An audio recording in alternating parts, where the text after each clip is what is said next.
You're correct. Jimmy Graham has had a better season by far than Mark Andrews so far. Jimmy Graham is more playable than Mark Andrews. Oh, man, you're right. Jonnu Smith, by far, better than Mark Andrews. He's not a tight end one. He's not even like a dude. Watch him catch 3 touchdowns. You're listening to Let's Talk Fantasy Football, where men of fantasy genius have realized, hey guys, we don't need real football skills to dominate on the fantasy field. Yeah. So slap on your pads and grab your helmet. Shit's about to get real. Welcome back, everybody, to another edition of Let's Talk Fantasy Football. I am your host tonight. My name is Nick Walsh, and I am here on this beautiful Friday night. It's not beautiful. It's raining by me. On this rainy Friday night to talk with my good friend, the always reliable Vinny Gonzalez. Vinny, how are we doing? I'm good, man. It's actually raining here too. So that's great. We're in sync weather-wise, and I think pumped up level as well. Yeah, no, definitely. I realized when it started raining today that like it's very evident in my brain that since I graduated college, I have lived in a place where it does not rain very often. In San Francisco, we don't get a ton of rain, basically all in this time of year, like what you would typically think of as winter, because it started raining and I looked outside and it was like, like the overcast and raining. And my first thoughts were still like, I got to smoke a joint and play GameCube, which is like what I did in college when it was raining because I didn't have real responsibilities or anything. And then I was like, wait a minute, that I don't even smoke weed anymore. Like this doesn't make any sense. Just get that Jonesin feeling for it. Yeah, it was very, very strange. But the brain does crazy things. Anyway, now that we've got that out of the way, Vinny, we are here to talk about Week 10 and to preview Week 10, go through all the fantasy relevant situations happening. I am very excited for this week. I think it's going to be a very fun one. There's a couple big games, and the weather, hint, hint, will play a role in a couple games as well. It looks like the Midwest is going to be windy as fuck, for lack of a better term. So we'll get into that as we go along. But we have a ton to get to. But Vin, how was your Week 9? How'd you do? Okay. Some like expected things, some very not expected things, but I think I did decent. I didn't win in our league of record, which sucks. Haven't put up 100 points in 2 weeks, I think, in there. But it's weird because I'm putting out like my best team, and then it's just like garbage. I'm just like, this. Sometimes that hurts worse. Yeah, just like it's just like not clicking, but it makes you like rest on your laurels too, which is beat because just like I just got to hang in there and it'll hit and the points will come. And I'm starting to panic a little bit. It's tough when you look at your lineup, or you look like for example when you're trying to do waivers midweek and you're looking at the waiver wire and like you're aware that you've like had a couple bad weeks, but you're also like, I don't think there's anyone who really improves my team here, like on the waiver wire. It's a weird situation where like particularly in our league, where people judge people very hard for a lack of waiver activity and that sort of thing. And I'm sure if you guys are in serious leagues, you know the situation. It's like, well, I don't want to seem like I'm being a bitch and just like picking up a defense or something, like when my team just put up like 95 points, but at the same time, who do you pick up? So anyway, I don't know, bit of a tangent. No, I feel that because I was judging Shrek a lot because he didn't do anything and he's in, had first waiver party. Like, oh, he didn't do a thing. I was just like, oh, okay. Yeah. Yeah. Shrek has a child and stuff. I don't know. That might make a difference. Maybe all secondary to fantasy. Yeah. It's fucking, I put in waivers. You know what I was doing all week? I was doing Masters prep. So I could put a bunch of money on the Masters. And by Friday, when enough of my guys didn't make the cut, I would be completely out of it. That's what I was doing. I'm so dumb. I thought you were talking about like a master's program you signed up for, and I was like, "Wow, congrats, Walsh! You never told me." No, I have one of those already. I have a master's. It's like, why are you doing more of that? No, I was doing prep to gamble on the Masters golf tournament. Is what I was doing. Yeah, that clicked way too late for me. Anyway, week 9 I thought was incredibly frustrating. I had a great week in our league of record, but in general, like a lot of things, like I was very, very on like Justin Jackson and Chase Edmonds, and then Jackson goes out on the first drive. Edmonds we'll get into later.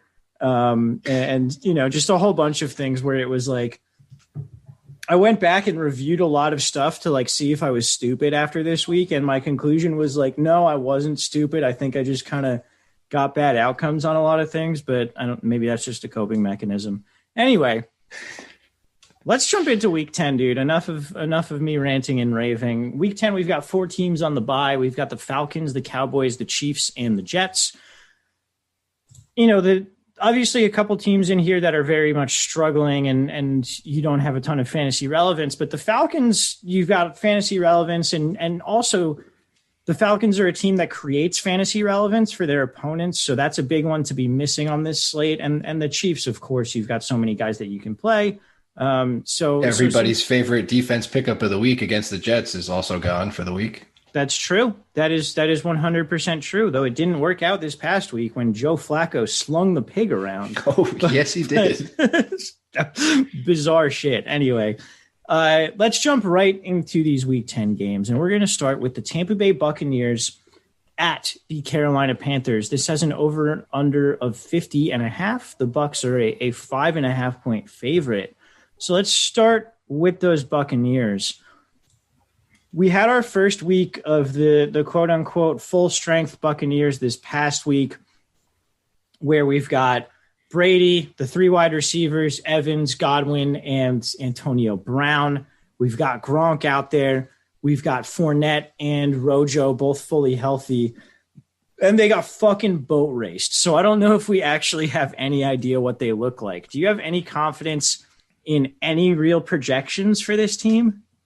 I guess not projection wise, because I still don't really know where the volume is going to go or what their scheme is going to be, but I have confidence in this team to like fuck the Panthers up. I think it's very hard to get Brady twice in a row. And after seeing like that abysmal, like it was a throwaway game. Like they're not going to harp on it. I don't think too much. And they've looked like shit 2 games in a week though. They were bad against the Giants too. Yeah, but that could have been more playing down when they're versing the Giants and then just getting fucked up by the Saints. So I think it was just – and they still pulled that one out, so that was a little, like, I don't know, reassuring. But I think I don't know. It was just, like, a lot of weird things happened with, like, Antonio Brown. Like, he was out there a lot more than I think even the most hopeful person could have been for him. Like, he was out there going deep. Had the most air yards, and it was just like, this guy just got here and doesn't really know. And Brady was overthrowing him, underthrowing him, and it just seemed very forced. And they got down early. So I'm totally tossing the game out, and I think you just start your usual guys. Like, I think pretty much just start everybody. Yeah, I think I'm with you on that. I think it kind of is a start everyone game for them. Just for a little perspective, in this past week, Evans, Godwin, Gronk, and Fournette all saw 6 targets. Brown saw 5. But as you said, Antonio Brown led the team in air yards. He also played 78% of the snaps, which is way more than I think anyone would have expected. Now we got Godwin in the slot, so Brown and Evans are on the outside. But after this showing, and it seems like they are going to really make an effort to get Antonio Brown involved because Tom Brady really fucking wants to for whatever reason. I'm pretty bullish on Antonio Brown. Like, I think he's going to be a good play going forward based on this 1 week. Yeah, I think I'm inclined to agree. As much as I don't want to, but it just seems like they are going to force feed him. I know in our notes I put that I just saw like a little piece where Arians at a press conference just like he wants Brown to run less routes, but that's like coach speak possibly. I don't know. I think they just overused him. I think he means like he wants to work him in more, so maybe they'll just use him more effectively. So I'm not going to read too much into that, but yeah, I think Antonio Brown is a big go. Yeah, I mean, from an outsider perspective, it seems like this is kind of like a war between Brady and Arians, where Arians like does not want him involved, and Brady is like, no, we need him involved. But I don't know. Maybe I'm just assuming too many things there. You mentioned it's a start everyone game, so with those receivers, I think I would rank them Godwin, Brown, Evans for me in terms of my rankings this week. Does that sound right to you? Yeah, it does. Because I think Godwin's definitely the safest. Mike Evans has this like weird touchdown upside and goal line wide receiver ability, and then Brown is the guy they're going to force feed for whatever reason. Yeah. Okay. And then you would agree that Gronk is definitely a start? Yeah, absolutely. Okay. So we need to talk about these running backs where Leonard Fournette seems to have taken over the backfield these past couple of weeks. He's very much outsnapped Rojo. He appears to be their their guy when they're trailing or when they're doing the hurry up offense or that sort of thing. It appears to be Leonard Fournette, and what that has caused is across the industry, it seems like people are ranking Fournette way higher than Rojo. And I am here to tell you that if Tampa Bay wins this football game, Rojo is going to score more points than Leonard Fournette. And I don't think necessarily that you should be ranking one significantly higher than the other, but I also do think the past two games have been weird game scripts where they've had to play from behind and pass the ball a lot. If, like you mentioned, you said you expect the Bucs to beat the Panthers pretty handily in this game, I think this could be a Rojo game, and I am going to be keeping a very, very keen eye on his ownership and potentially using a lot of him in DFS tournaments this weekend. I think a lot of people might be falling for the Leonard Fournette like target share, which he's been just like sucking up. And the way people have been able to damage, against the Panthers is through the run game. And Rojo hasn't really gotten a good feel for like the game script at all, because he fucking fumbled during the Giants game, got benched basically. Didn't have a shot in the Saints game at all. So this is probably going to be his first positive game script in a while. And I think I agree with you that he's going to smash. All right, let's move to the Panthers, where it's a real tough matchup for them. And it gets tougher because Christian McCaffrey came back, did Christian McCaffrey shit for a game. And then at the end of it, hurt his shoulder. It was shoulder, right? Yes. Okay. And so we've got Mike Davis back. And would you be starting Mike Davis in this tough matchup against the Tampa Bay Buccaneers? Yeah, I would. I mean, when McCaffrey got hurt week 2, Mike Davis stepped in and immediately caught 9 passes for his highest yardage output, I believe. And I think that's his most amount of catches as well. So when he popped in, so I like the matchup's awful on paper, but I think Mike Davis is going to catch over 6 passes. So I think that pretty much solves his floor thing, and then everything else is going to be gravy. Yeah, I very much agree with you. I think, temper expectations, but he definitely has a healthy floor, even in this tough matchup. So let's move to the pass catchers, because I don't think we need to talk about Teddy, right? Yeah, you're not playing Teddy. I mean, in the first matchup, he put up, less than 10 points? Yeah, I would not. And they're playing catch up the whole time, too, so that narrative doesn't even fly. All right. With the pass catchers, Robbie Anderson has stayed pretty consistent, pretty high floor. This season he has two games with 5 targets, but other than that, he has 8 or more targets in 7 games, and he has 10 plus targets in 4 games so far this season. So tough matchup, still comfortable with Robbie. I think the questions for me then go with Curtis Samuel and DJ Moore. DJ Moore is being used as a deep threat. He's gotten in the end zone a couple times, and then Curtis Samuel is just more involved in this offense the past couple of weeks, it seems. Do you have a lean on either of these guys? No, I mean, I was dead wrong on Samuel last week, and we were both. Like, I just said he's going to be nothing, and then he was pretty much everything. And I think with McCaffrey leaving this game, I think you can feel safe playing him because it's like, they're going to use him more in the run game. I think his floor is very high. I think he's a safe play. So I'm all in on Samuel for this game, and I think DJ Moore, it's got to be rough to play him, but I don't know if there's going to be a better option for the way your team is built when you took DJ Moore. I mean, DJ Moore right now is Mike Williams with a lower floor. Is what he is. He's a deep threat who you need to catch a deep bomb for a touchdown, right? Yeah. There's probably a lot of guys you can say that you'd start him over. That like other players you would start over DJ Moore, but I'm just trying to think of like team structure or like, I think if you have a better option, you go with it. But if you don't, sure, just leave him in and hope for the best. But yeah. And if you do have DJ Moore specific questions, please reach out to us. We will answer them for you based on your lineups. Curtis Samuel, I do want to mention he's more involved. He set a season high in targets this past week with 9, and he caught all 9 of them. And that's what I want to mention, is that he's running really hot with efficiency and touchdowns. Before this week, he was still kind of getting the same general amount of targets, which was like 5 or 6 a week. And he's got 4 touchdowns in the past 3 weeks. He caught 9 of 9 targets this past week. Yeah, I mean, you said it last week, like he's kind of their goal line back, and we said that shit would stop, and it didn't. So yeah, he's got a shot here too. Yeah, if I have him, I'm trying to find a way to get him into my lineup, but also know that it might end at any time, because I don't think the usage is that much different than it was earlier in the year. I think he's just kind of getting some positive regression, and maybe they're trying to get him the ball more. I don't know what the deal is, but anyway, you taking the Bucs in this one? I am. I will also take the Panthers. Fuck you. No, come on, man. So stupid. Yeah, no, it is. I don't know. I hate. I know. Taking Tom Brady. I thought for a second we were going to get Tom Brady and the Patriots both losing in primetime this week, and I was just like a little kid in a candy shop. But anyway, Texans Browns. So the story with this game, and this is one of the ones that I alluded to, it is in Cleveland.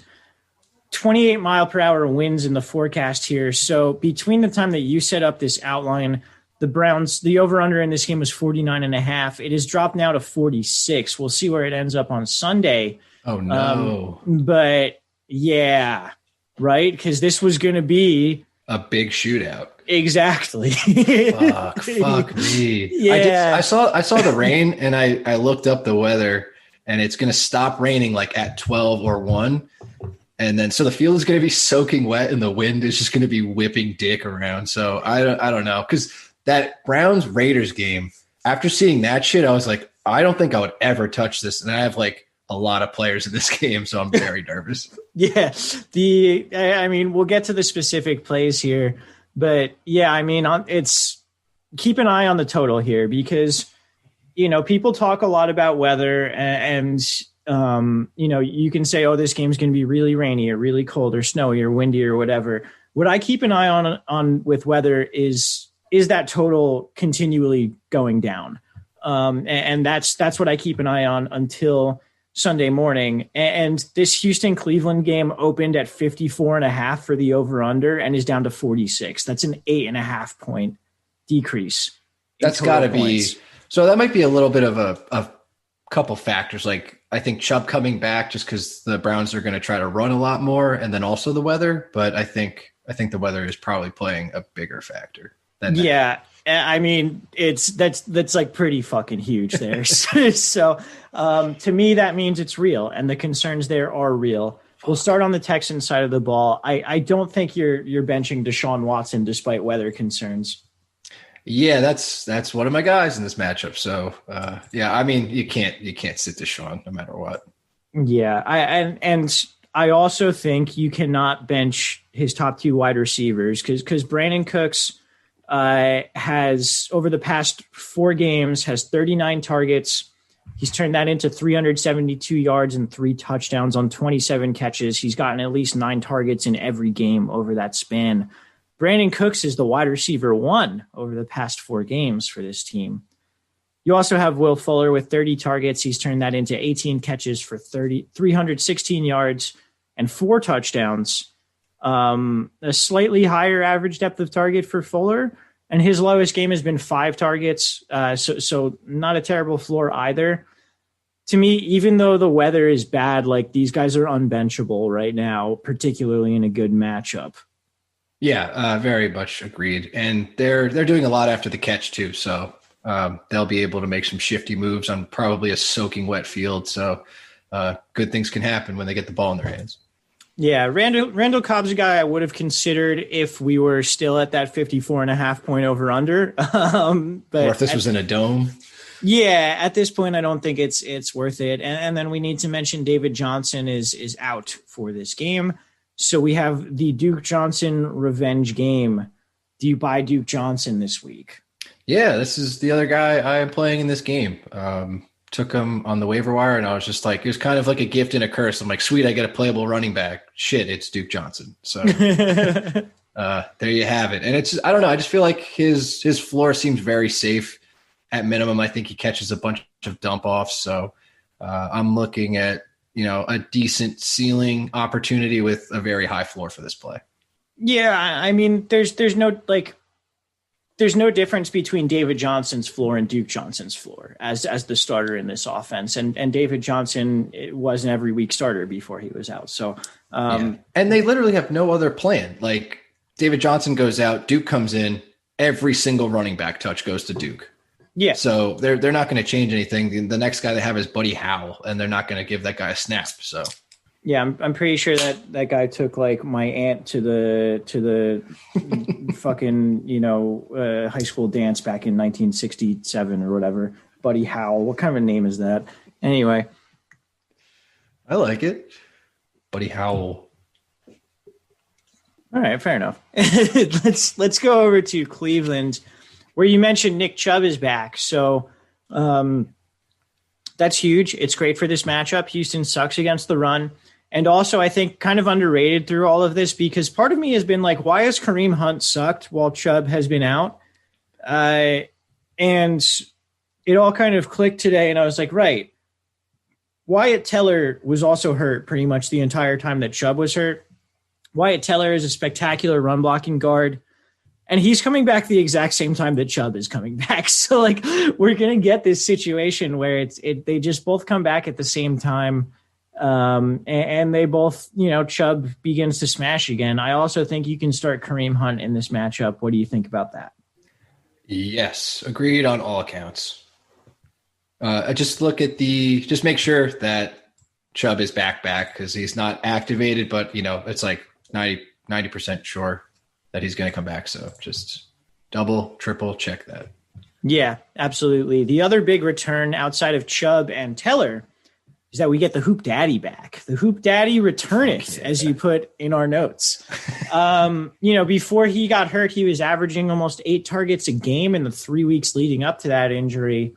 Now he gets a good matchup. We know about the wind, but Sans Odell, we've got a bigger target share to go around. And if I'm the Browns, I'm trying to throw to Hoop Daddy and I'm trying to throw to Landry, and that's it. And Hunt. Yes. Agreed. Yeah. They're going to keep it close. So I think they're all plays. Very close stuff. Very much, like I said, with what the Texans are hopefully going to do, yards after catch. I think that's going to be massive in this game. Yeah. Who you got in this one? Hard to bet against the Browns getting Chubb back, but fuck it. I'll go Texans. All right. I'm going Browns. Washington football team at the Detroit Lions. This now has a spread, supposedly. It is 4.5 points towards the Lions. They're 4.5 point favorites, that is, and the over-under is 46.5. It took forever to get this up on the books. I guess, were people worried about Stafford? Because there wasn't a ton of injury news about him this week. I think they're worried about Galladay missing. I mean, that was probably more considered a for sure thing than Hawk Daddy missing. I think they were just worried if they're missing both, because Stafford would just be trash without those two. So I think that affected a lot. But it looks like Hawkinson's going to play. Galladay's out again, so I think it's finally put together. Yeah, let's just start with the Lions since we're talking about it. We've got Matt Stafford practicing in full despite his neck injury. It seems like he is going to play. Without Galladay this past week, we had Marvin Jones in for 95% of snaps. He got in the end zone, 3 catches, 43 yards and a touchdown, but like not a ton of work. I'm fucking pissed when I looked this up, because I had a ton of Marvin Hall as like kind of like a cheap dart throw on DraftKings, and he had so many air yards and it just did not work. But he was this again. Yeah, might do it this week, honestly. Marvin Hall had 71% of the snaps, which was actually more than Amendola. He had 5 targets, 3 catches, 28 yards. Amendola had 64% of the snaps, turned that into 10 targets, 7 catches, 77 yards. And then Quintez Cephas was in there but didn't do jack shit. So do you buy any of these wide receivers this week? Not really. The matchup sucks too, so I'm pretty much out on Jones, and I wouldn't be pulling any Marvin Hall shit unless I'm you making a millionaire lineup. No, I'm not doing it this week. It's a bad matchup. Like, yeah, it sucks, dude. Against fucking who did they play last week? Minnesota? Is that? Yeah. Yeah, against Minnesota. Didn't do much. Even Marvin Jones barely squeaked out like a passable week for such a cake matchup. Yeah, exactly. I'm one of, so I told you before, I spent a lot of time doing lineup review after this week, and I did lineup review for like multiple weeks just to kind of look at my process, see if I was looking back and being like, this was a shitty play. And one of my key takeaways was basically like, don't trust the fucking Lions. Like it's that easy. Matt Patricia's a donkey, and like the Lions are terrible. Like, just don't put myself in that situation where I'm hoping the Lions are going to help me out. Yeah, they're bad as fuck. They're very bad. Except for Hawk Daddy, who is an every week starter. Yes. He is questionable, but if he does go, he is an absolute start. Yep. What about DeAndre Swift? Do you like DeAndre Swift this week? I don't, but it's reached that point where it's just like kind of whatever. He's getting 60% of the snap share. So, or he was, I don't know. It's been fluctuating. Go figure. And I don't know. His upside, I guess, is always there. Kind of like we just watched Nyheim Hines go off. He's a very similar kind of player, I think, to Nyheim Hines. So he always has that kind of upside, but fuck this offense, dude. I hate Matt Patricia. I don't like what they're doing. And if I'm like very happy I own zero Swift anywhere, because I just don't even want to feel anything, which I don't for him right now. So not comfortable, but you got to do what you got to do. Yeah, no, you're right. He is kind of like Hines, except this offense is not good. So it just exactly his upside way less. So it's difficult to really trust DeAndre Swift, but if you are going to play a running back, he is clearly the one here. He had 16 touches this week, even though he only got 40% of the running back snaps. The Washington football team, Alex Smith is going to be the guy here, it seems like, unless he plays so bad that they bench him for Dwayne Haskins, but that seems unlikely. With Alex Smith on the field, we need to start with JD fucking McKissick. So we do and we don't. He had 14 targets this past week. Yeah, but the matchup is very much in favor of Gibson, I think, this week. I think it's a Gibson week. Gibson is only getting like first and second down back, which again is extremely stupid because the guy is an all-purpose back and is actually he's better at pass catching. They're using him like a bunch of morons. Like they're not using him correctly, and obviously the J.D. McKissick usage is very telling, but they haven't had a positive game script in a long time, and I just feel like this is such a smash for Antonio Gibson. I don't want to say don't play McKissick. I just feel like the game could get away from the Lions very quickly, and I just feel like it could be a letdown spot for him, especially after having his best game with by far the most amount of targets and opportunity he's had as a Washington football team person. I was going to say Redskin guy. But that's the right descriptor. The Washington football team person. Guy, man. Yeah, but I don't know. I just feel like it's very much in favor of Gibson more so than McKissick, and it's kind of hard to see through that after he just lit it up against the Giants, and very hard to ignore that volume and the way he did it, but it's just like, holy shit, you know. Yeah. Here's the thing with this past week is McKissick, and actually the past 2 weeks, McKissick has had around 15 slot snaps each week, and he's chucked in like 2 to 4 snaps just split out wide. So I think McKissick and Gibson can both be guys who are playable within this offense as long as Alex Smith is at the helm, because he's going to give McKissick those short area targets. Yeah, Smith is definitely the one factor that helps the most, I think, because when McKissick is out there, he is always guaranteed a check down look from Smith. Yeah, the one thing Alex Smith does do, I think, is eliminates Logan Thomas from the conversation, who was a potential tight end play with Kyle Allen in there. Terry McLaurin is quarterback and matchup proof. He still had 8 targets with Alex Smith at the helm. He is a baller shot caller, and I love him. Yeah, he rules like a lot. And it's been fun to watch him. And this is another great matchup. I think he's going to continue slamming.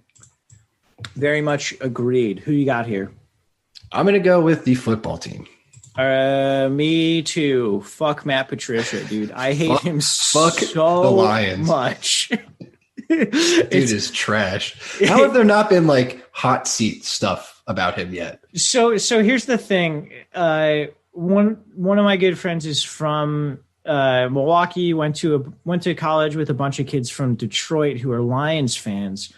And I was expressing my disdain for Matt Patricia to him this week. And he was like, dude, every Lions fan friend that I have also hates him. So I don't get it. I feel like it's very much like a Bill O'Brien thing. It's like, why is this monkey running the show? Like, fuck you. I don't like, it's just bad. Yeah, I have no idea, dude. It's like, it's not good. It's not good at all. But what I see, he has never beaten the Bears or Vikings. Just never. That is, how long has he been there? 4 years? I feel like it's been like 10, but it hasn't. But it's been like, oh, dude, you know how much I hate this fucking division, like outside of watching the Packers, who are fun as hell, and the Vikings occasionally, but goddamn the Lions and Bears, dude. Yeah, it's tough. We'll get to the Bears later. And please, no. Oh, God, they're the last game I'm going to be slurring talking about them. Oh, yeah. We're both just going to be furious talking about the Bears. But anyway, let's move on to the one fun team in the division. We've got the Jaguars at the Packers. This was another game. So the over-under has not collapsed as hard as the last one, but we are in Green Bay. This game opened at 55.5 for the over-under, and it is down to 49. Green Bay has stayed constant as a 13.5 point favorite. Jake Luton is going to start again. Jake Luton was kind of good. It was fun. 300 yards and a touchdown. He added a 13-yard rushing touchdown, which like my whole breakdown of him was he was completely immobile, and then he has like this sick rushing touchdown. I was like, what the fuck, dude? Like, but I mean, like best matchup at like coming in to start for your first start ever, and just like beating the shit out of the Texans is pretty fun. Almost took them to overtime. The Packers defense is also bad, and Jair Alexander is doubtful for this game.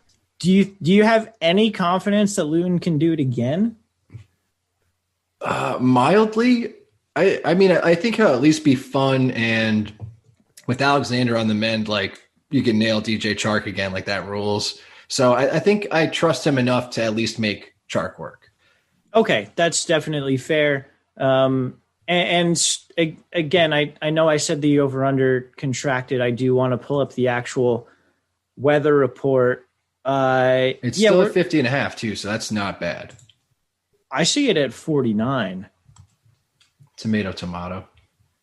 The weather report says 28 mile per hour winds for this game as well. Fuck.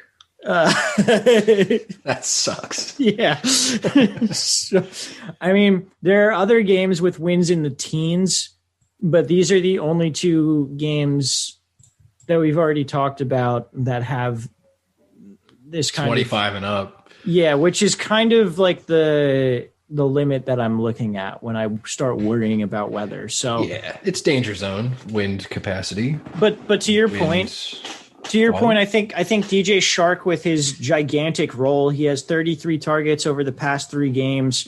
In the first game with Luton, he has a 32% target share and 61% air yard share.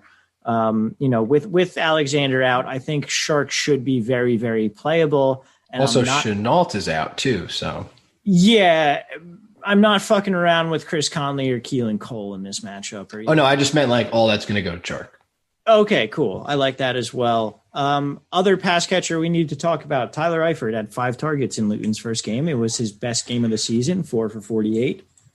Tyler Eifert? Love me some Tyler Eifert, but no. That's the correct answer. I was going to see if I could tempt Definitely you. Testing me. Love the glass man. I love him. And then we need to talk about James Robinson, who continued to dominate carries, but he did cede 4 targets to Chris Thompson. Does that matter to you in this matchup? No, not at all. I just feel like I kind of talked a little bit of shit about James Robinson just because, I don't know, I feel like I thought it was like coming to an end that his volume would somewhat decrease or whatever, but it's not stopping. The guy's absolutely volume locked as an RB1 and a high RB1. This is his last good matchup of the year, is sort of my issue.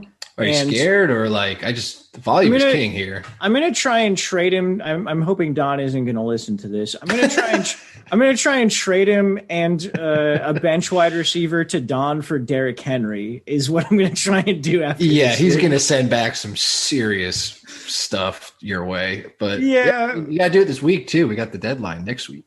Yeah, no, absolutely. And you know, I also play Don this week, so I can't trade him as I'm about to play him. But what I'm hoping is Robinson has a big week. Henry just kind of had a mediocre one. I'm also hoping Don does not listen to this part of the podcast. He's definitely going to. Hi, how you doing, Don?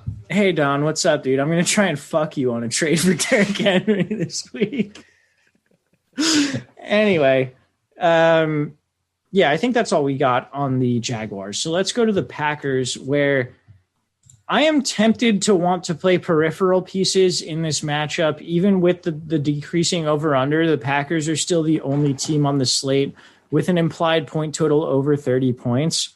But really, I'm only comfortable with Rodgers, Jones, and Adams. Am I wrong there? You're not wrong at all. This is not the time. The weather, two guys, the weather and everything too. It's not good. The other considerations would be MVS and Tunyon, and you're no on both of them. I mean, if you're playing Tunyon, sure, just because tight end is always a fucking shit show. So I don't have a real massive problem with that. But the MVS thing, I think, is chasing points. 2 touchdowns on 4 targets last week. Yeah, that's the definition of chasing points. So I'm going to stay out, and then like in a better circumstance, sure, that would have been a play against the Jaguars, but not here with the weather, not here with the low volume. It's just not going to happen. Very much agreed. I am taking the Packers. Yes, please. All right, Eagles at Giants. Over-under is 44. The Eagles are a 3.5-point favorite. The Eagles get a lot of returns from injuries this week, and maybe like full returns. So they're coming off their bye. We are looking at, obviously, Carson Wentz starting. But Miles Sanders will be back this week. Alshon Jeffrey will be back this week. Everyone thought he was dead. He's not. And, you have Jalen Reagor and Dallas Goedert making their second starts back from injury return. But after the bye, I think really kind of coming into their own, hopefully, here. So on the Eagles side of the ball, do you like Wentz as a streamer? Because I'm pretty in. Yeah, I am. He really fucked up the Giants. I think he had 27, 28 points last time in the Thursday night game. And that was with a decimated team per usual. And he's getting a lot more pieces back. So I feel like that upside still stays intact. I don't know if it's going to go that high because weather is also a factor here because it's going to rain, I think, throughout the game.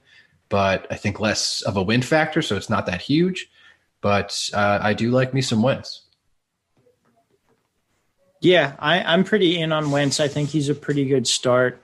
I normally don't worry about the rain as much as the wind, but the wind says it's going to be 15 miles an hour. It's normal. Yeah, so that's fine. That's like not something you really want to downgrade people on. So with Jeffrey coming back, we've got a wide receiver core of Travis Fulgham, Jalen Reagor, Alshon Jeffrey, and Greg Ward. How do you rank those guys? It's really hard with the Bradbury matchup. I don't know who he's going to be on. So if I'm on the Eagles side, I'm just going to take Alshon. Just be like, look, man, you're always hurt. Just hopefully Bradbury stays on you. Go eat James Bradbury. Yeah. Like literally these guys have been playing their hearts out. Like, we don't need you right now. Just fucking eat this. Yeah. But my gut says that the Giants can't be that fucking stupid. So they're probably going to put him on Fulgham, which downgrades him a lot for me. And I don't think that mattered their last matchup though, did it? Yeah, a touch. He still had the touchdown. I think he had a good game. I think it was like 15 points. Yeah, he ended up with 11 targets for 5 catches for 73 yards their last matchup against the Giants. So I thought he had a touchdown too. No, he has a touchdown in literally every other game he's played this year, but not that one. So it does matter a little bit. Who the fuck scored? Was that Greg Ward? I don't know. Maybe. Anyway, I'm getting ahead of myself. So I think I'm going to go with the most confidence in Brager just because I feel like he's going to be able to get loose away from that coverage. And, another couple weeks healthier. Fulgham, I'm scared just because I think Bradbury's going to be on him. And then Alshon, I'm kind of not touching, but maybe picking up. I don't know. I just feel like there's a lot of mouths to feed, and they've been a very strange team. Yeah, Alshon's going to have to prove it to me. That guy he's old, and he's been hurt for years. He's like Dez.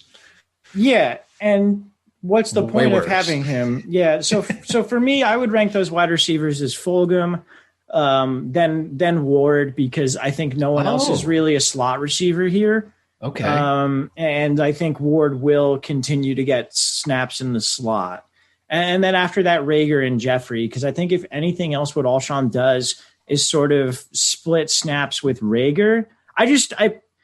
Greg Ward is the slot receiver. I don't see how you put Fulgham back in the bottle, to use like a genie analogy or whatever. Like, I don't understand how you see his last 4 weeks where he has had at least 73 receiving yards in every game. And that 73 was against Bradbury and the Giants, where he has 4 touchdowns so far this season. Like, I don't see how you look at his production and you're like, no, we're going to give like Alshon Jeffrey snaps over this guy. Like, it doesn't make any sense to me. So yeah, and I really don't think they do that like at all. I just think that his recent success is going to warrant some serious like attention from the Giants D, and I think that's going to be Bradbury.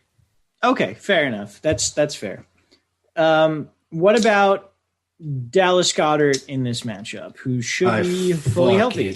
Fucking love it. So Dick Rod was able to fuck this team up, and now we get Dallas Goedert in there. So I'm like full in on that. And the Giants have been very susceptible to the tight end. They haven't played high profile guys. And when they did play the Eagles last time, like I said, Rodgers ate him up. So I think that Goddard's going to be a very high upside play here. Okay, I very much agree with you. And then we have to talk about Miles Sanders, who I also think is just like a fucking smash, because that's what Miles Sanders is when he plays. Yeah, he's been incredible. Kind of proved me wrong. I was a little worried when the season started, and he's just been, every time he's active, healthy, and ready to go, he's just fantastic. So he's going, you're playing him. All right, the Giants. Devontae Freeman is out again, which means we have the one goal man is a start. He's someone that you need to be playing, I guess. No, I don't like the matchup. No, I'm not going to do it. All right, what about Shepard and Ingram? I like Ingram a lot. I think a lot of people are shitting on him, but he's been very consistent with targets. Obviously, the yards and touchdowns aren't there, but I feel like the blow up could happen anytime. I don't know. It's just a lot of volume, way more than any tight end is getting right now. Well, in the lower tier. So I think I love Ingram here, but Shepard, I think I like more than Slayton. I think we talked about this last week too. Like Shepard's just better, getting more attention, and Slayton kind of died off after Shepard got healthy. So way more stock going up for Shepard than Slayton's going down hard. Yeah, I think Shepard and Ingram are the guys to play. The matchup doesn't scare me, and I think you can project 7 to 10 targets for both of those guys. Slayton, he's definitely got the ceiling, but I think his target projection is probably more 4 to 6 than anything else, and he's going to get those downfield targets. So again, if he gets 1 or 2 of those, great. But yeah, Shepard and Ingram are the guys that I would be trying to play here. Yep. I'm taking Philly. Me too. Yeah. All right. Let's move to Chargers at Dolphins. Over under of 48 here. The Dolphins are a 2.5 point favorite. That's weird, right? The 48. I feel like it should be a little higher. At least like 50.5, right? And I also feel like the Chargers are going to win. I disagree, but I was talking with Ed, and he's just like, this line is begging you to bet Dolphins. So it's a little tricky. Okay. See, for me, Justin Herbert has been really, really good. And like, even though I don't generally like playing quarterbacks with an implied point total of, like 22 and a half or whatever it is in this situation, I think he's a play this week. I think Justin Herbert's a good play. Yeah, I mean, he's warranted enough to like kind of not even think like a plug and play. Like he's been a really good savior of like anyone that was streaming quarterbacks. You finally get him off the waiver and just like, fuck yeah, this is great. But I do think the Dolphins D is really tough, and they're kind of coming on lately. Outside of the shootout with the Cardinals, understandably, that was just kind of a fucking insane, fun-ass game. I think it's a little different here. I mean, they're at least going to turn him over a few times, so I'm a little worried just because of the Dolphins. Like, I still love Herbert and his upside, but I'm scared of how good the Dolphins D has been lately. See, I think the Dolphins D is getting a little bit overrated because they have defensive touchdowns in both of the past two games. I think people are reacting too much to plays that are relatively random that have just kind of happened both of the past 2 weeks. So if preseason Walsh could hear what you just said, we love the Dolphins D, man. Come on. We're going to have to yell at our last week's selves after the break at one point, but I don't think the Dolphins D is as good as it's getting the credit for right now. So I'm still on Herbert. I think Keenan is like the absolute smash play of the week. He's the focal point of this offense. And this past week, Kyler threw the ball 26 times. 9 of his targets went to players lined up in the slot. We know that Keenan lines up in the slot. I think 15 plus targets is like pretty reasonable for Keenan this week. Yeah, I was going to say he's like incredibly safe. You might be seeing the Hopkins line from last week. He was on Xavier Howard on the outside, so that he was shut the fuck down, and Keenan's going to be in the slot, like you said. So very much going to be totally fine. Probably put up Christian Kirk numbers like last week. Yeah. Mike Williams and Hunter Henry each had 7 targets this past week. Do you buy either of them this week? I buy Henry. How are you doing with that, buddy? I hate Hunter Henry. You traded for him, and now you hate him. He fucking sucks, man. Every week I'm like, man, and like I keep using him in DFS lineups and shit because I'm like, he's got some upside. Like, what if he just and like he had a target in the end zone, but I don't know, man. I'm not using Hunter Henry until like he proves it because this is fucking nonsense what he's doing right now. I mean, I think in a matchup like this where the outside corners are good for Miami, I think he can eat as much as Keenan's going to eat. So I think that's where they're going to want to hit the soft spot of the defense. So again, I am sending my bolstered approval of Henry despite your disapproval. Yeah, no, I'm excited for his 4 catches for 37 yards this week. It's going to be it's going to be great.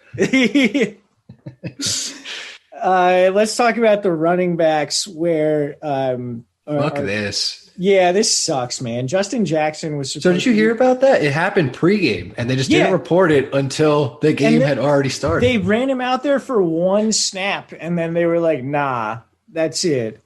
Fuck that, dude. I turned on this game. Maybe like 3 plays into the game because I had Red Zone on. I realized as it was starting that I needed to go get my computer monitor so I could have another screen. And I turn on the game and I see 31 and it's a tall guy. And I'm like, that's not Justin Jackson. Who the fuck is that? And it's Kalen Ballage, and the fury that I had when it was Kalen Ballage was, man, hell hath no fury like a woman scorned, and a Walsh watching Kalen Ballage getting carries that should be Justin Jackson's. Yeah, man. I mean, he got way outsnapped by Josh Kelly, but he got way more of the work. So I don't know what to do with this backfield. I guess you're playing Kalen Ballage this week. That's a tough call. I'm way more comfortable with Kelly. Also, it was funny. I was like thinking about him as a waiver pickup, Ballage. And then at the time, during waivers this week. He wasn't even on the fucking team anymore. They demoted him to the practice squad again. So I was like, I'm going to look like the biggest fucking clown in the world. Picking up a practice squad running back. And then like, oh, fuck, he's not on the team. Like, thank God I looked at his like latest up, like his status update, but like, holy fuck.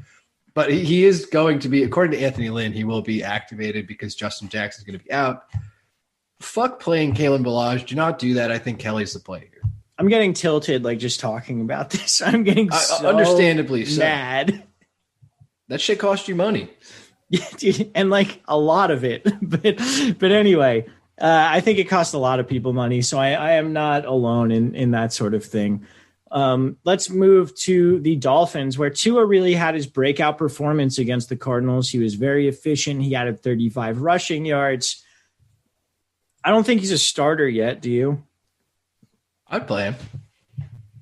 So do you think Don was correct for playing him over Tannehill? I know it's hindsight 2020. Yeah, he fucking nailed that one because Tannehill put up, 10 points? Because A.J. Brown dropped like 7 passes, but anyway. Yeah, I mean, like at most, I think Tannehill walks out of that game with like 18. So I think the ceiling is definitely there for Tua more so than someone like a Tannehill.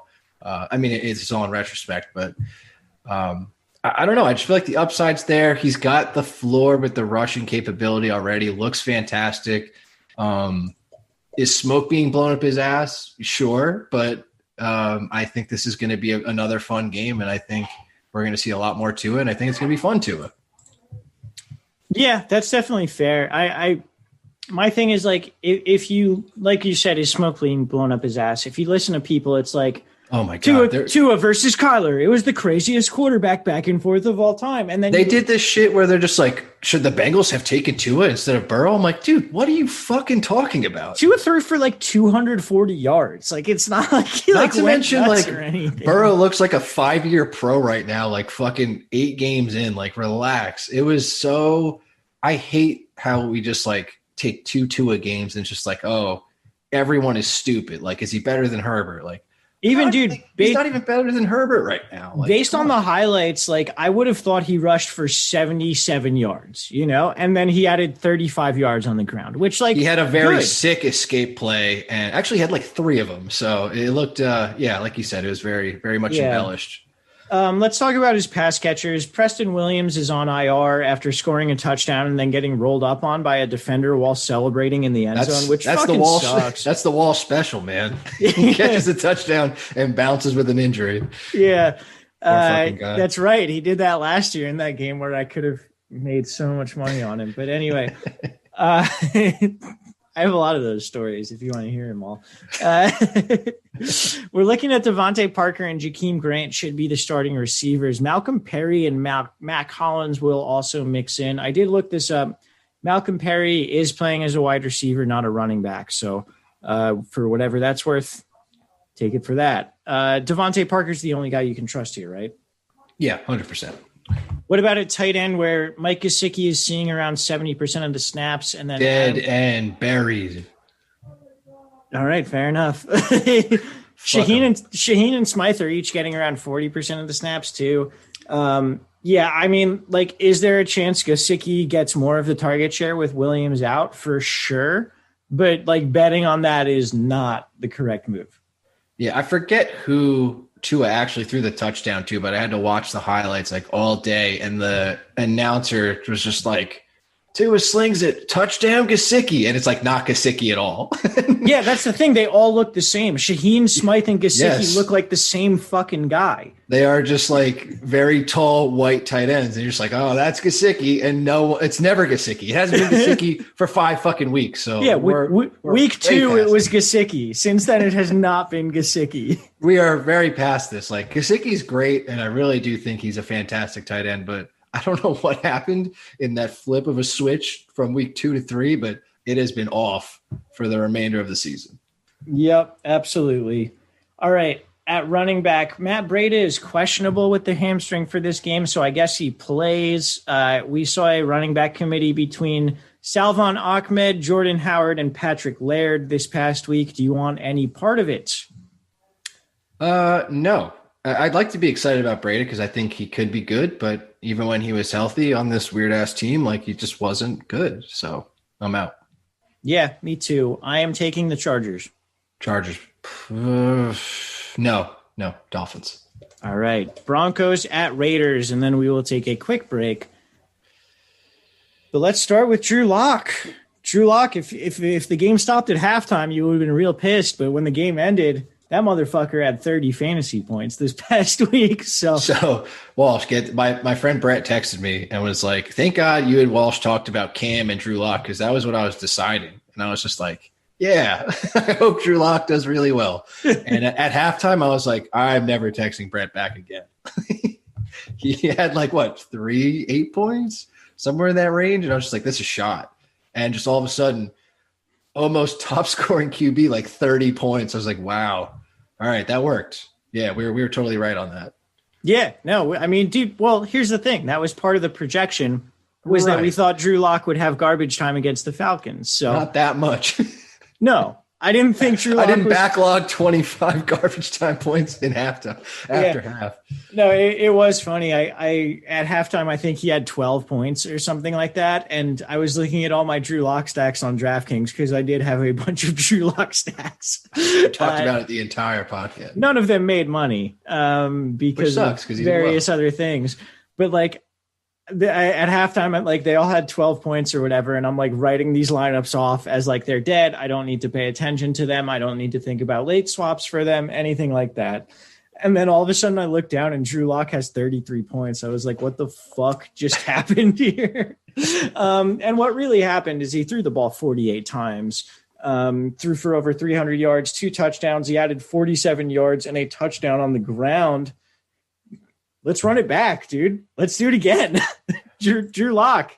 Yeah. 2 weeks in a row. This is like when you put $500 on black and it lands on 00 green for a second and then slowly dips into black and you're just like, yeah, let it ride. It could have fucking fucked you, but you're just going right back. So I'm with you. But I do think it's, not without, it's it makes sense. You can definitely play Drew Lock, and it definitely still makes as much sense as when it did against the Falcons.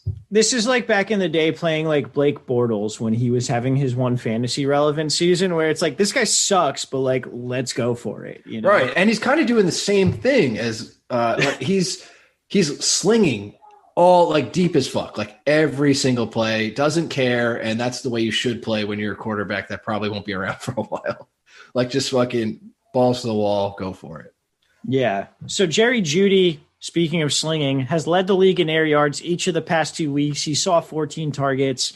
Jerry Jeudy to me is locked and loaded in this matchup against the Raiders. Yeah, a little bit of a scare during practice this week, I guess, or just logging, active practices, but Jeudy should be out there and definitely will be very effective once again.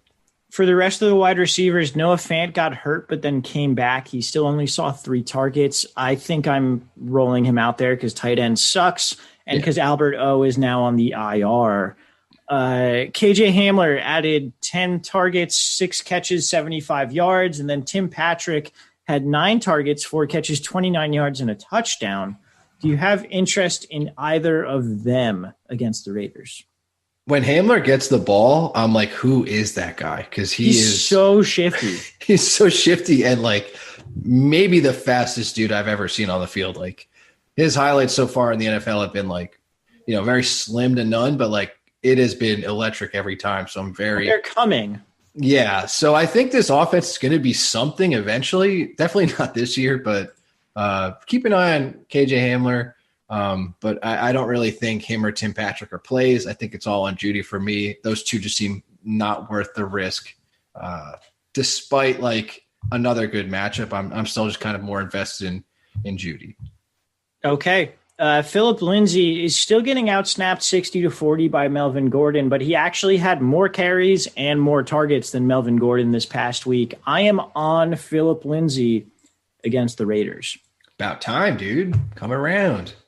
I agree. I think Philip Lindsay is the dude to own and to play. I think Melvin Gordon is just getting scarier by the week. All right, let's move to the Raiders side, where I think Carr is a good start with this 28-point implied team total. I don't know who to play around him, but I like Carr.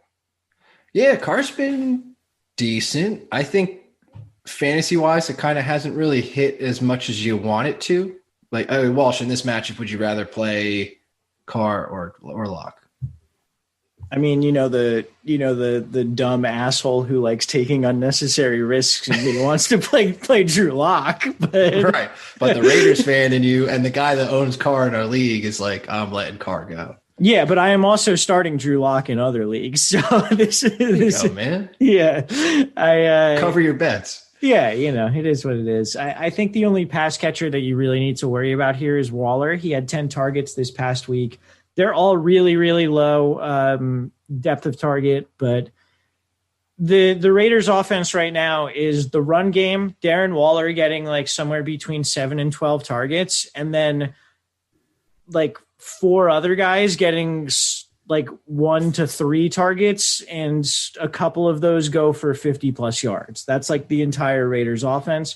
So if you want to predict Aguilar and Ruggs getting deep targets, be my guest. But I don't think it's worth it. Yeah, I played that game last week. I lost hard on Ruggs. And then Aguilar, I believe, caught a touchdown. So, yes, he did. Fuck all this. I'm out on everybody, but yeah, someone's going to have a good game. I just don't know. And then Josh Jacobs was kind of in a committee this past week. He still had 15 touches, but he was also questionable coming into the week. So I'm not sure if that was real or if that was Josh Jacobs being kind of hurt and they wanted to mix in Devontae Booker and Jalen Richard a little bit more. I think either way, Jacobs is a nice start this week. Yeah. I mean, even in a game where he was, quote unquote, hurt or banged up, like still dominating volume, just splitting a little bit, taking rests. So I'm totally fine with all of that. All right. Who you got here? Raiders, man. Yeah. Just fucking win, baby. Like that's it. The Raiders are looking like maybe a playoff team. And Carr is throwing deep more than he has since 2016, which I thought was the year of destiny until he broke his leg. I am very, very happy with the Raiders. We're going to take a quick break and we will be back with the last 6 games of week 10. You're listening to Let's Talk Fantasy Football. Home of the brutally honest fantasy advice you've always needed. All right, guys, we are back. But before we get to the last 6 games, I want to let you all know that winning season has returned at MyBookie. And winning season means doubling your first deposit. It means insane props, epic bonuses, and the craziest cross-sport wagers. You could have bet on football and the Masters this weekend. How fun does that sound? So at MyBookie, winning season means watching live sports and betting live sports all season long. So rejoice, because the NFL has returned, and that means action-packed Sundays and huge cash prizes. Get in on the action by using promo code Let's Talk. That's LETSTALK.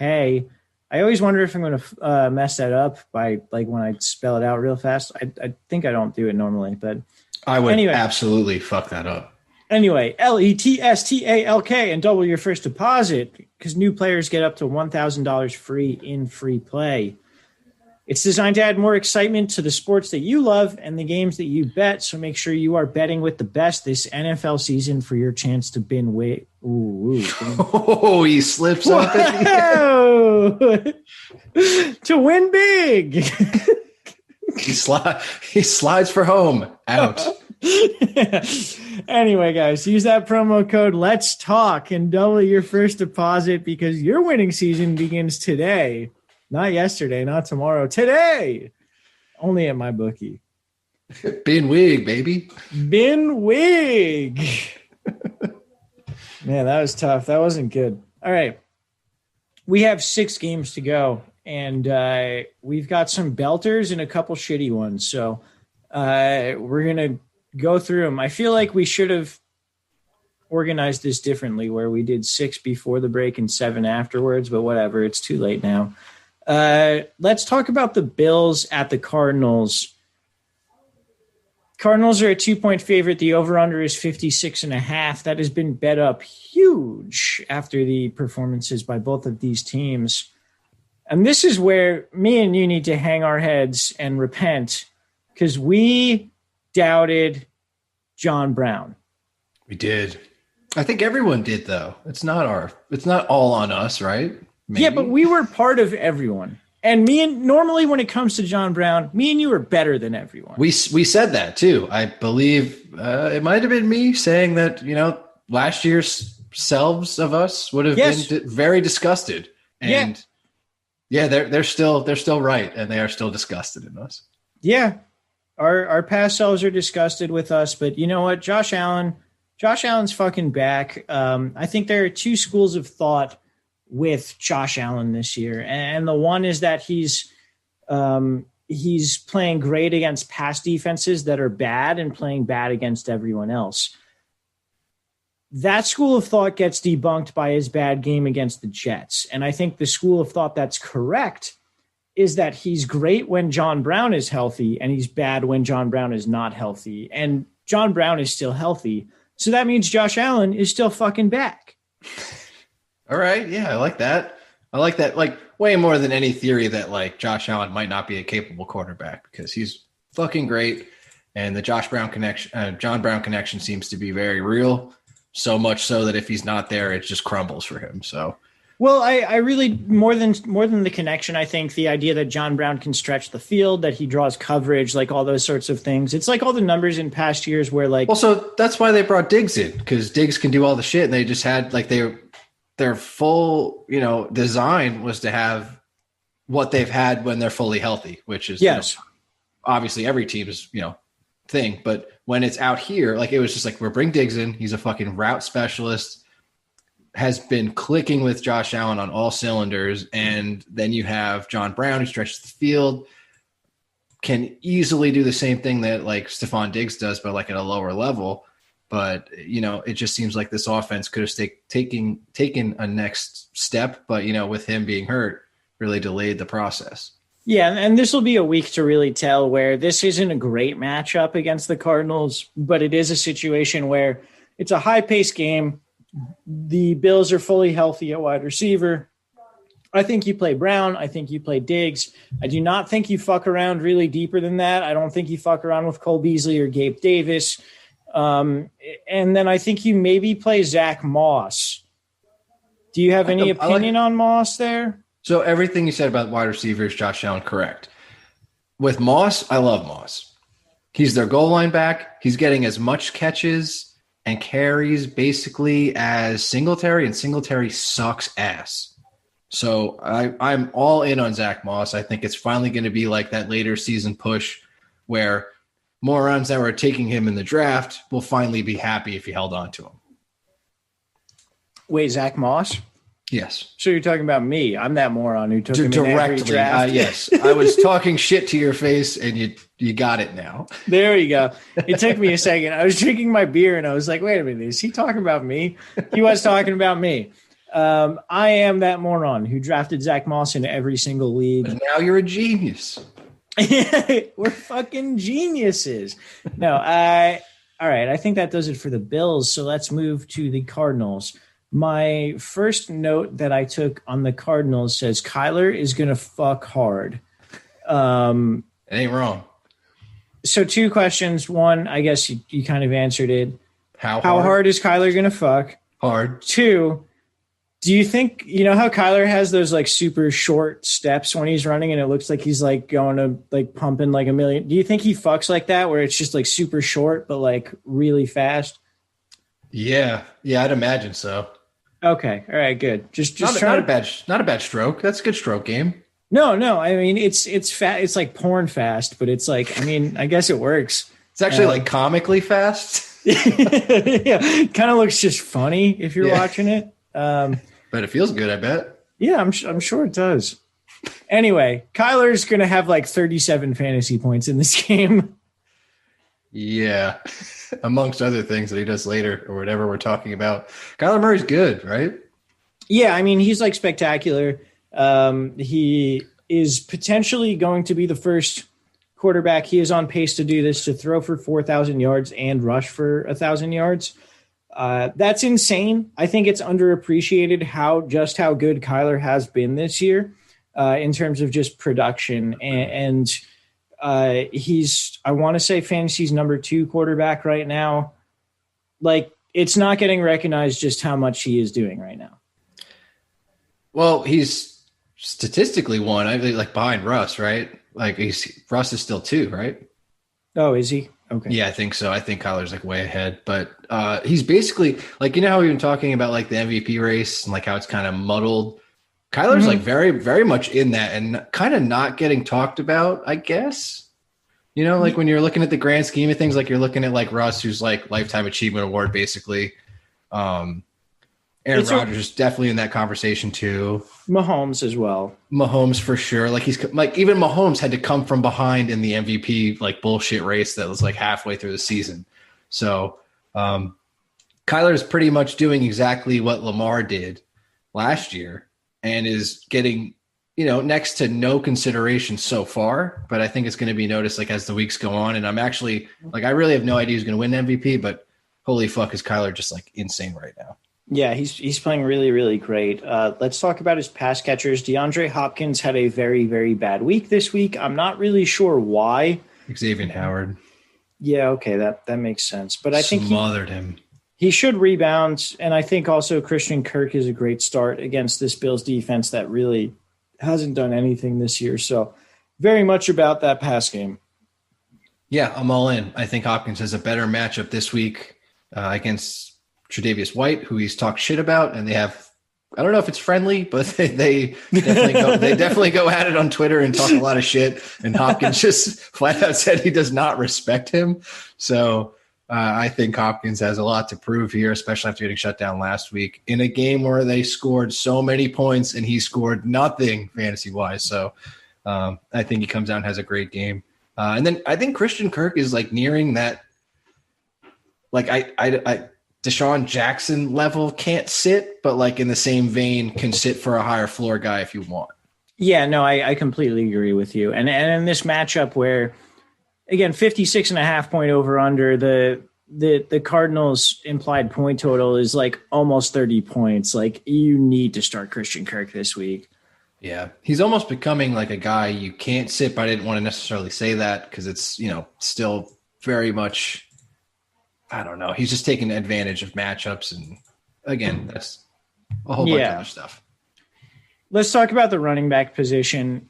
Kenyon Drake is a game time decision, and I am fucking pissed about it. Give me one more week of Chase Edmonds to prove that he doesn't suck. Because Chase Edmonds got 28 touches and had 11 fantasy points after me and you both said Chase Edmonds, top 5 running back. I know I screamed it from the goddamn mountaintops, but yeah, man, like, please just let Kenyon Drake sit so Chase Edmonds can redeem himself this week like I know he's going to. I don't know. Like, I think this position just might be doomed on this offense. Like, I don't know if it's necessarily Edmonds' fault. I don't know if it's Drake's fault anymore. Like, especially in that game with that over-under, like, fucking, they exploded in that game. And it's just like, Edmonds not doing anything. It's just a lot. It's too much Kyler. Way too much Kyler. He takes away from the running back a lot. I don't think it matters who the running back one is for this team. I think it's just a tough spot for them to be in. They're not going to get a rushing touchdown. That's very hard to do. I think Kenny Drake only had 2, and 1 so far this year has been inside the 5-yard line, 10-yard line. So I fucking hate it. I don't like the running back one for the Cardinals. And Edmonds only got 3 targets this past week as the running back one. Like I said, 28 touches, 25 of them were rushes. If Drake plays, are you playing either of them? If Drake plays and I'm a Drake owner, I'll play Drake. If Edmonds is the only active running back, you know, outside of, you know, if Kenyon Drake is inactive and I own Edmonds, I'll play Edmonds. But okay. I'm not looking to play Edmonds if Drake is active. Okay, I think that's fair. Who you got in this one? This is tough, but I'm going to go with the Bills here. I'm taking the Bills too, dude. I bought a Josh Allen jersey this week. Part of it was because hot rod. He did the hot rod touchdown celebration with Dawson Knox. The ancestors protect you. May they protect me. And that was enough to make me buy a jersey. So, yeah, let's go Bills. I think the Bills are officially my number 2 team behind the Raiders. And who knows? Maybe I'll just move to Buffalo and support the Bills, and every time I die, and that's about it. Talked about this. It's the destination of, I think, all of our lives. Metal, football, wrestling. Yeah. the precipice of human existence. Those are the 3 most important things in my life. So, it is what it is. But anyway, let's move on to your Bengals at the Pittsburgh Steelers. The over-under here is 47. The Steelers are a 7.5-point favorite. I think the world just kind of assumed that Joe Mixon was going to be back for this game. Doesn't seem like it's going to be the case. And it's very much a Zach Taylor decision. It's very much Joe Mixon, I want to go. And he's just like, dude, stop doing this. Just keep relaxing. Gio's been good too. I think that's definitely helped a lot. I think if Gio was terrible, they'd let Joe Mixon get in there. But Zach Taylor is asserting his dominance as a coach and telling Mixon to sit down. And as much as that sucks for people that own Joe Mixon, I think it's the right decision in the long run too, because at least you can get him possibly next week. More likely than not, he'll be back next week and just rest up. And anyone that has Gio, I would love to say go for it, but this matchup sucks. But it's a tough matchup. Gio's been pretty good and multifaceted, so you can do a lot worse. I'd rather play him than Chase Edmonds. Yeah, this is a floor matchup for Gio where always, you're expecting maybe 40 yards rushing and he gets 5 catches for 35 yards, and that's enough to get you into double digits in PPR. And you say, thank you, Gio, and you move on to next week. You shake his hand, you compliment his mustache, you peace. Exactly, as the world should be. For the Bengals, they should be getting Jonah Williams and Trey Hopkins back, so the offensive line should be a bit better. But this Steelers defense doesn't matter. Is the best pass rush in the NFL this year. Joe Burrow is not someone that you can play here, right? No, you can't. But he should be able to, at least deal the ball around. But I also said that in the Ravens matchup where they had the worst game of the season, where I said literally game plan to get sacked a lot and throw the ball to Tyler Boyd probably 50 times, and they just didn't. So hopefully they learned and are kind of feeling themselves after that Titans upset. So I just hope they game plan better against the Steelers because you know what the fuck they're going to do. They've been susceptible to the pass. Hopefully they figured that out. Do you buy any of the receivers here? Besides Tyler Boyd? Yes. No. Just Tyler Boyd, I think. So my thinking is that the Steelers have been a little bit susceptible to the deep ball this year. Slot, though. They've been getting eaten alive. Yeah. Is there, I don't know. So if you're playing I keep looking one, at it. It's T. Higgins. Okay. But that is a low floor, low ceiling play. It's not the best. AJ Green leads the Bengals in target share and air yard share since he came back in week 6. Am I grasping at straws? You can't play AJ Green anymore, man. It sucks. Okay. That hurts. Hurts for me to say. Yeah, no, I know. Okay. For DK lineup, sure, man. Like the Millie, okay. If you want to swing for the fences. Also makes me want to hate myself, but all right. Yeah, no, you're right. Auden Tate got involved this past week, or their game before the bye. 7 targets, 7 catches, 65 yards. Do you buy Auden Tate at all? No, again, no, but I love Auden Tate. He is very athletic and makes insane catches. And I don't know if AJ Green leaves, it's going to be the saddest day of my life, but I don't know if he probably plug and play, but lately Auden Tate and Mike Thomas have been swapping in and out. He's like, oh, Mike Thomas, Auden Tate. Yeah, they do cool shit, but not often, not frequently. So no. All right. No, thank you.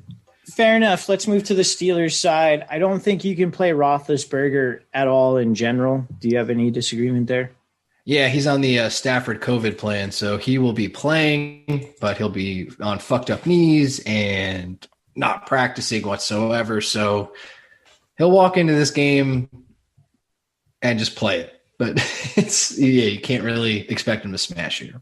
This is the fucked up thing with this is the Steelers have like a 27-point implied point total, and it's just like I don't really want to play anyone in this, like besides Ebron, because I like Ebron and I like Juju and kind of Deontay actually. So I kind of like a lot more than I think you're insinuating.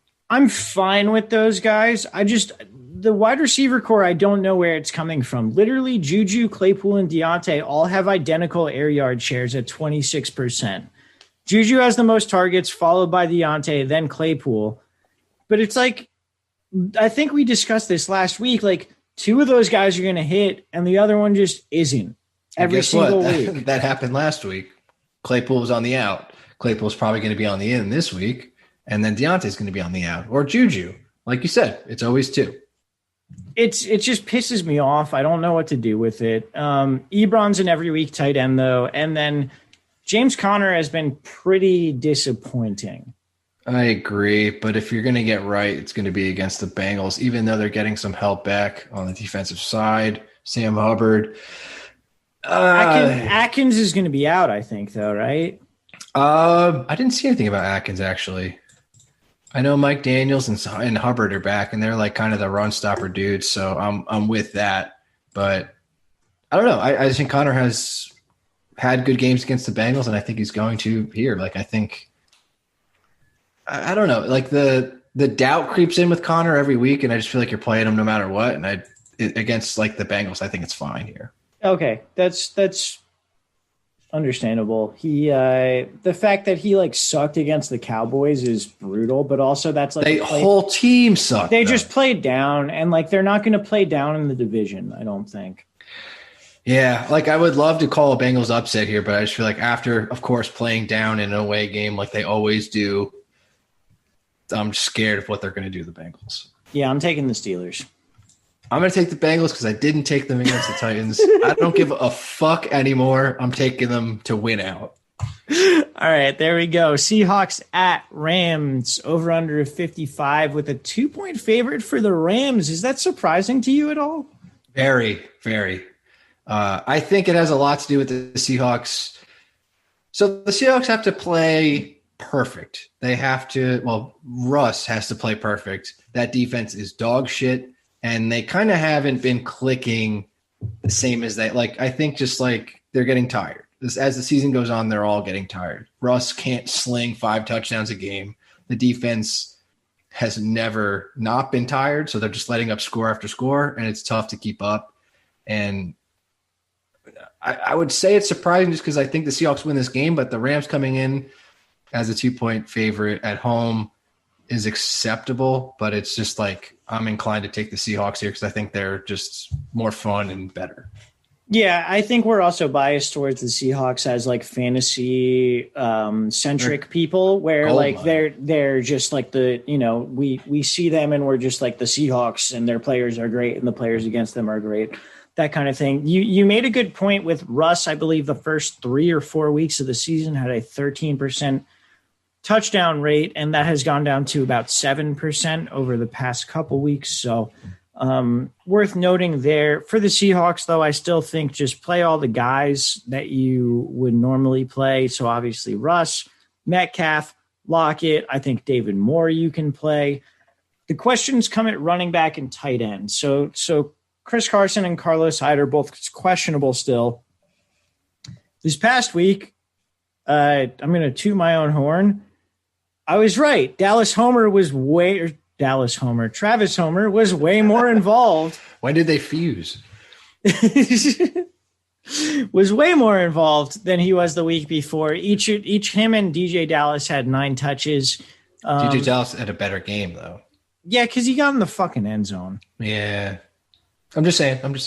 Yeah, I don't know. I don't like either of them going forward. Do you have like a preference on them? Alex Collins also mixed in if you want to blast from the past on that. Yeah, literally just don't love it. Don't love it at all. Yeah.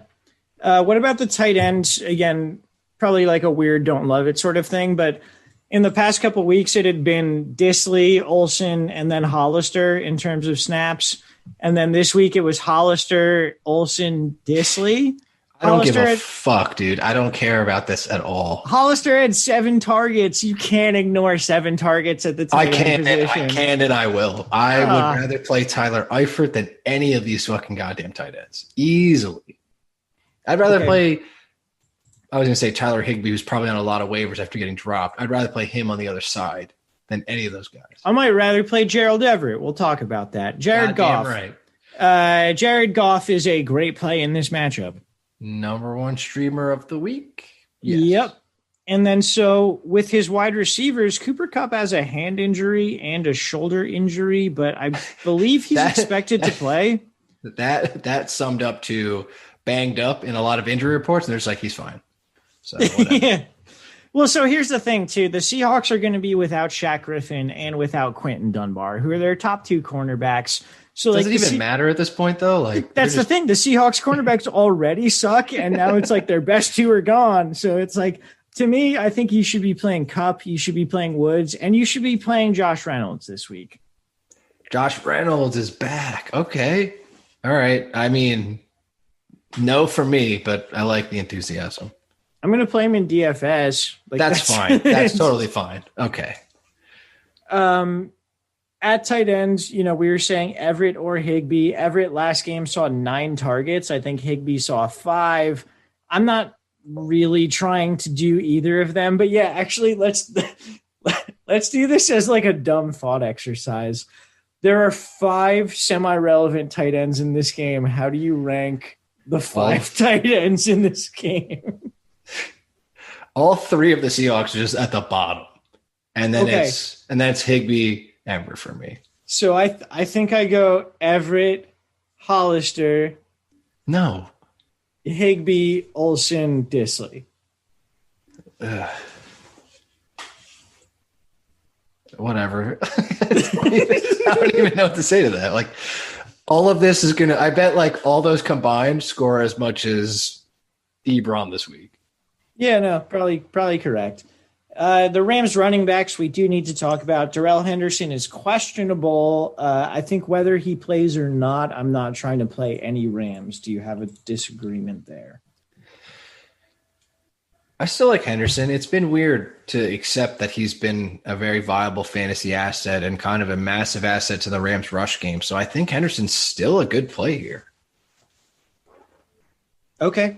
That's fair. And if he doesn't go, I think Malcolm Brown skyrockets to the panic pickup of Sunday, even though they said he indicated that he probably will play, but just keep an eye on it. If he doesn't go, I'm going to play Akers in the Millie Maker, and I'm going to lose a bunch of money. Yeah, I was going to say you will not make money. Yeah. Anyway, I am taking the Seahawks. Me too. Yeah. All right, 49ers at Saints. The Saints are a 9-point favorite. The over-under is 49.5. For the Niners, Nick Mullins is going to start again, and it looks like the starting wide receivers are going to be Brandon Ayuk and Kendrick Bourne. The question there is, can you put Richie James back in the bottle there? Like Richie James was a stud this past week. He was a stud, shockingly, but yeah, I don't know. Shanahan just does weird things, so they love Brandon Ayuk. I think if he's back on the field, he dominates, and then Kendrick Bourne's the weird touchdown guy that they go to in the red zone for wide receivers. So I think it just kind of all goes out the window again. That's completely fair, and I agree with you. I would play Ayuk.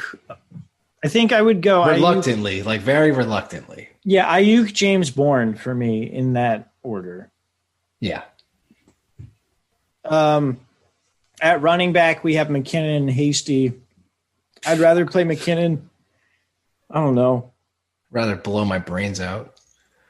Also valid. You have had some bad luck with Hasty there. Just Shanahan in general, man. I'm done.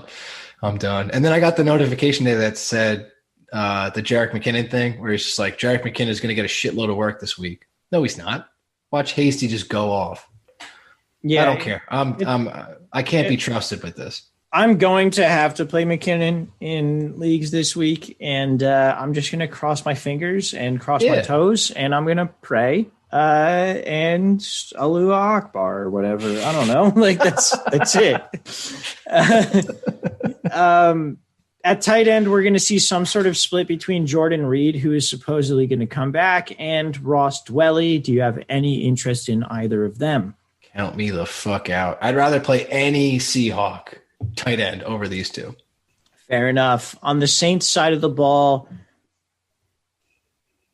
I know they have a huge over-under, but like it's Thomas and it's Kamara, and that's it, right?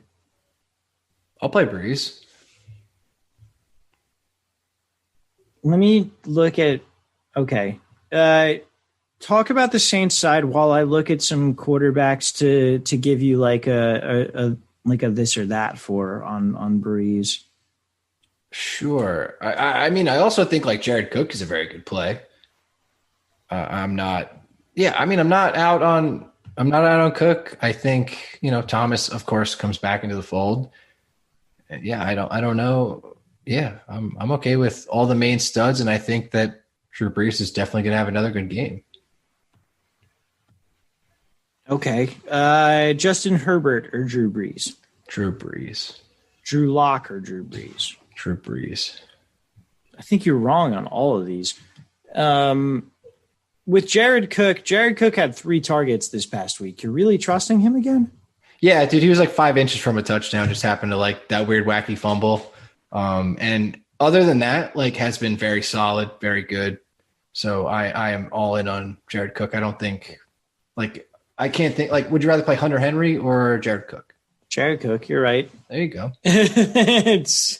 I brought up his stats and they're better than I thought. Mostly because of Jared Cook. Jared Cook. Mostly he's been phenomenal, dude. Well, not phenomenal, but like above the average tight end, dude, for sure. It's touchdowns though. He has a touchdown. So what? He has a touchdown in most of the weeks, so that's why. But and you don't think in this game he could score a touchdown against the 49ers? No, he absolutely could. You're right. That's what I mean. But to your Drew Brees semi-hate, I'm kind of jumping on like that bandwagon because he had a very good game against the Bucs, which I did not expect at all. So I'm kind of backlogging like my shame. So maybe that's affecting my decision making here with Drew Brees. Jared Goff or Drew Brees? Jared Goff. That's the one that all right. That knocked me out of my stupidity. All right, who you got here? Saints. All right, me too. We are going to move to Sunday Night Football. Ravens at Patriots. The Ravens are a 7-point favorite with an over-under of 43. That line fucking sucks. Take the under. They're going to run so much, just all quarterback. Do we know if Mark Ingram is going to play in this game?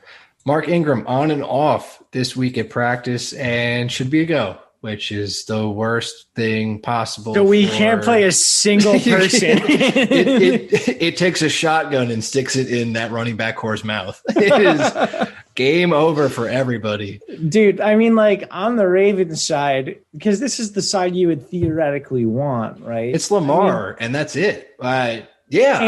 Andrews? No, I'm done. Everyone we talked about. You can't be done. Tight end sucks. Jared Cook.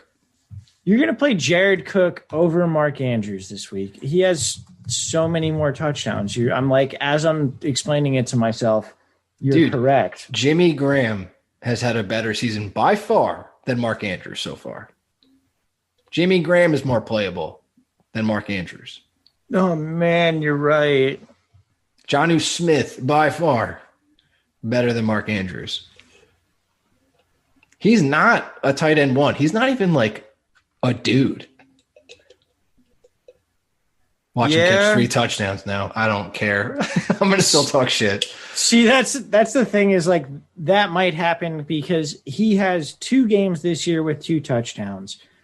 I don't know, man. Like they're baby bitch games. Like it's like 34 yards, 2 touchdowns. Like I don't care about any pass catcher in the Ravens offense. I don't even care if it's a really good matchup against the Patriots. I think Lamar is still very playable because he's Lamar and will get shit done for himself.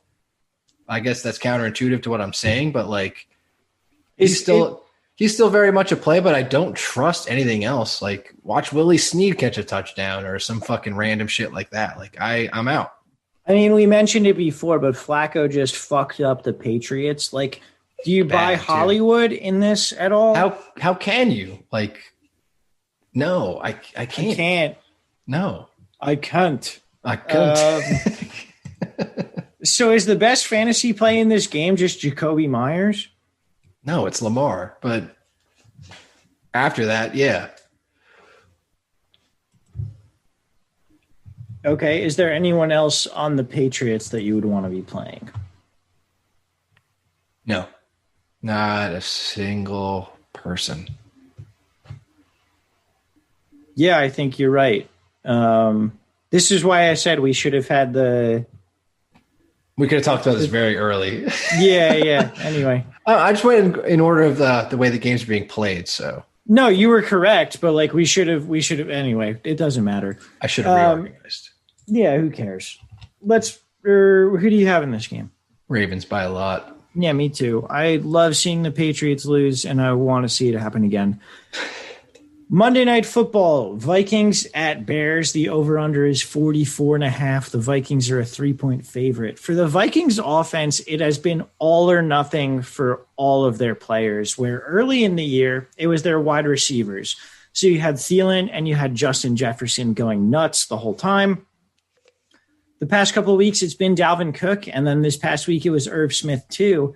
But, like, is this kind of just you start all of them every week and hope that this is the week that they happen, or how do you handle this situation? I think you're right that like it's kind of a start your guys situation, but it's like the shittiest one you can have because you're playing Thielen all the time. You're playing Cook all the time. That's not a problem. Right. I think it's Jefferson and Irv that are the question. Yeah. And I was even going to say like the Thielen thing is kind of becoming a problem, and I think it might be too against the Bears here. I don't know if I think he kind of continues to slide.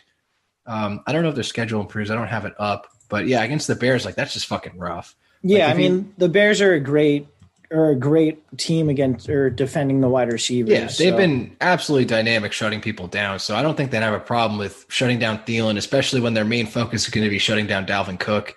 And obviously, I mean, honestly, the Vikings have been very keen on that sort of deal, and they've been utilizing the tight end a lot more. So I think Irv Smith has been getting a lot more and kind of becoming very much a playable dude. Only because tight end sucks, though. Yes. It's very much the environment of tight end, but I think he's a play more so than the wide receivers here. Like Justin Jefferson, if I could sit him, sure. Thielen, you can't, but if I'm betting on someone to catch a touchdown, it's probably Irv Smith. Yeah, that's definitely fair. I mean, Dalvin's obviously the play if you're going to make a play here. Correct. And then from there, yeah, I mean, like, I'm not buying either receiver. Do you want to know their next three matchups, though, in terms of just play everyone games for the Vikings? Let's go. Cowboys, Panthers, Jaguars. That's cool for two. I mean, the Panthers are sneaky good against the pass, but it less so matters than this one. Yeah. It's. I think the point is it's going to be like a tough situation for fantasy points. I think for the Vikings, and they're such an all or nothing team where it's going to happen for one, maybe two of the players, but it's not going to happen for the other couple. And again, early in the year, it was Thielen and it was Jefferson that were going nuts, right? And then these past 2 weeks, it's been Dalvin, and that's fine. Like those things are going to even out, but it makes it very, very hard to predict and very, very hard to really own these guys. For the Bears. Fuck the Bears. There's like nothing. There's Allen Robinson. So I did see that Matt Nagy is abandoning his play calling to give it over to Bill Lazor for this game. So I expect Allen Robinson to see like 12 targets. That's it. That's all I got. And I think Montgomery continues to suck. Foles is a piece of shit. And he's really bad. Yeah. And this team bad. fucking sucks. This team is trash. Yeah. Matt I don't Nagy want to watch him anymore. No, I've seen way too much Bears this season. I don't like the benching of Mitch Trubisky kept them relevant. I wish they just kept playing Mitch and it was just hilariously bad. This is like the opposite of what I wanted. Them having like a decent record and putting Foles in. It's just like that narrative. I'm sick of this shit. Like I'm just done with the Bears. I'm so tired of watching this team. Yeah, I mean, if you've been playing David Montgomery, I guess keep doing it, but like he gets his and that's it. He hardly even gets his. He's got a floor of like 6 points and a ceiling of like 11. Like the guy fucking sucks. He's not good. Did you see the Jonathan Taylor thing from Thursday night? No. You know, I forget when he was in college, they tweeted like he's a Frankenstein running back, and it's like, oh yeah. And they just put David Montgomery for each stat. I was like, this is fucking phenomenal. Yeah, incredible stuff. I'm taking the Vikings here. Yeah, by a lot. Fuck the Bears. All right, that's gonna do it for us. I think that's all me and Vinny have to say. Vinny, you got anything else for the people? That's it. Good luck. Hold your nuts. Trade deadlines are approaching. Look for some good playoff matchups. See if you can trade some dudes away or, fix your fucking team and tug your nuts in a different way and go all in. But yeah, we're getting down to it. Yeah. I will echo what Vinny said. Trade deadlines are coming up. So if you do want to make adjustments to your team, try and do it quickly. Definitely tug your nuts. Definitely tug your dick. If you are a female, I don't know what to say in that situation. I could definitely say it, but I don't know. Yeah, no, I don't know how far we want to go here. But yeah, God forbid we definitely don't want to do that. Yeah. Imagine if we crossed the line on this podcast. Oh, that would suck. God, no. that'd be terrible. Golly. We definitely didn't discuss the speed at which Kyler Murray has sex earlier in the podcast. Right. And whether or not it would feel good or not. All right. Well, thank you guys for tuning in. We really do appreciate it. If you have questions leading up to the week, please hit us up. Facebook, Twitter, the website. How the fuck else do we talk to people? Instagram. That's the one where we actually get the most questions, I feel like. Twitter. So, hit us up on all of those. Me and Vinny appreciate it. We answer your questions. We love it. It's a good time. That's going to pretty much do it, I think. So for Let's Talk Fantasy Football, for Vinny Gonzalez, I am Nick Walsh. Later, podcast. This has been Let's Talk Fantasy Football. Thanks for listening.